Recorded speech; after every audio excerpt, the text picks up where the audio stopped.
Hello കൂട്ടുകാരെ, എല്ലാവർക്കും സുഖമല്ലേ?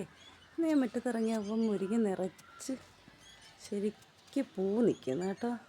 ഇനി ഇത് നിന്നിട്ടും കാര്യമില്ല. ഇനിയിപ്പം മഴ പെയ്യുമ്പോൾ എല്ലാം അത് പൂ വീണ് പോവും. അതുകൊണ്ട് ഞാൻ വിചാരിച്ച് ഇന്നൊരു മുരിങ്ങപ്പൂ തോരൻ വെക്കാമെന്ന്. കണ്ടോ, ശരിക്കും നിൽക്കുന്ന കണ്ടോ? മുരിങ്ങ നിറച്ച് പൂവുണ്ട് കണ്ടോ. ഇതെല്ലാം ഇനിയിപ്പോൾ വീണ് പോകും. അതിനേക്കാളും പതിപ്പിച്ച് കറി വെച്ചാലേ നല്ല ടേസ്റ്റുമാണ്, നല്ല ഗുണമാണ്.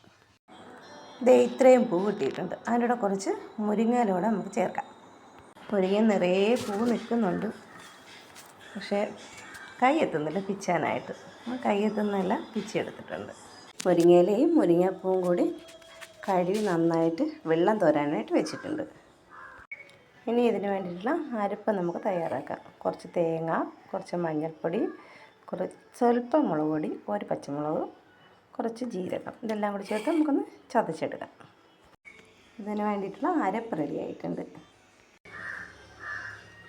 ചൂടായ പാനിലേക്ക് കുറച്ച് വെളിച്ചെണ്ണ ഒഴിക്കാം. കുറച്ച് കടുക് ഇട്ട് കൊടുക്കാം. 2 പച്ചമുളക്, കുറച്ച് കറിവേപ്പില ഇട്ടൊന്ന് കടുക് പൊട്ടട്ടെ.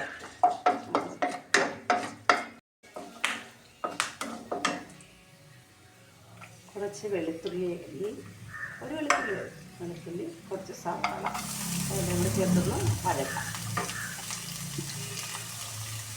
ഉപ്പും കൂടി ഇട്ട് കൊടുക്കാം.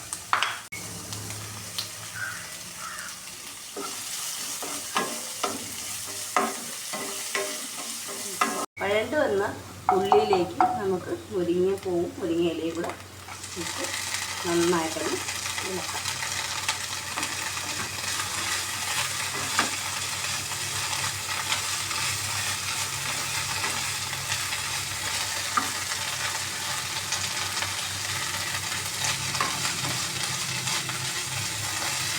അല്പസമയം കത്തിച്ച് വേവിക്കാം.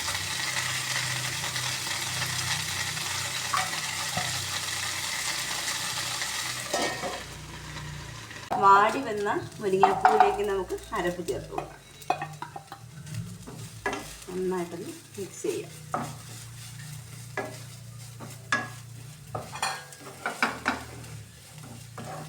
എന്നിട്ട് അല്പസമയം കൂടി ഒന്ന് അടച്ച് വെച്ച് വേവിക്കാം.